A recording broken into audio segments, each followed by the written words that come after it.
ओम नमो भगवते वासुदेवाय नमो ओम नमो भगवते वासुदेवाय नमो ओम नमो भगवते वासुदेवाय नमो ओम नमो भगवते वासुदेवाय नमो। जय हिंद, जय भारत। सबका स्वागत है। मैं राम से आपसे निवेदन तो चलिए सब्सक्राइब करें, लाइक करें, शेयर करें। सत्य के साथ, सनातन के साथ, धर्म के साथ, विचार के साथ, विवेक के साथ, बुद्धि के साथ, विश्वास के साथ, परंपरा के साथ, के साथ, प्राणों के साथ शुरू करते हैं। आज हम लोग श्री रामचरित्र नहीं, श्रीमद् भागवत गीता के अध्याय 1 के श्लोक 29 को बेपतुश्च शरीरे में रोमहर्षश्च जायते गांडीवश्च अस्त्रस्तः हस्तात्वेव परिदहते। अर्थात मेरा सारा शरीर कांप रहा है, मेरे रोंगटे खड़े हो रहे हैं, मेरा गांडीव धनुष मेरे हाथ से सरक रहा है और मेरी त्वचा जल रही है। इस प्रकार से जो है सो भगवान से उन्होंने निवेदन किया। आज हम लोग थोड़ा सा 2-3 ठोक कर लेते हैं, बहुत कम रहता है।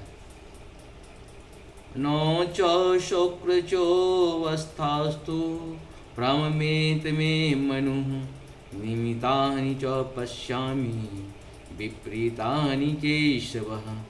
मैं यहाँ वह और अधिक खड़ा रहने में असमर्थ हूँ।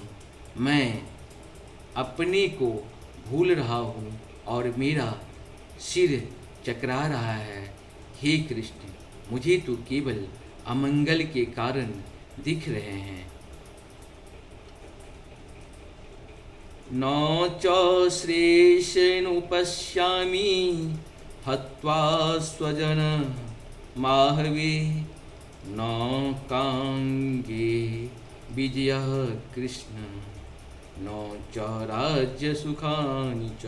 अर्थात हे कृष्ण, इस युद्ध में अपने ही स्वजनों का वध करने से न तो मुझे कोई अच्छाई दिखती है और न मैं उससे किसी प्रकार की विजय, राज्य या सुख की इच्छा रखता हूँ। इस प्रकार से अर्जुन विपरीत व्यवस्था में चले गए हैं। हम सबों को चाहिए कि जब भी विपरीत व्यवस्था में जाएं तो गीता का ये ज्ञान जरूर पढ़ें, क्योंकि ये विपरीत को भी ये आपको आपके अनुकूल कर देते हैं। आज हम लोग श्रीमद् भागवत गीता के 29, 30 और 31 3 श्लोक को पूर्ण किए हैं। आप सबों को बहुत बहुत धन्यवाद। जय हो श्री हरि, जय हो श्री नारायण।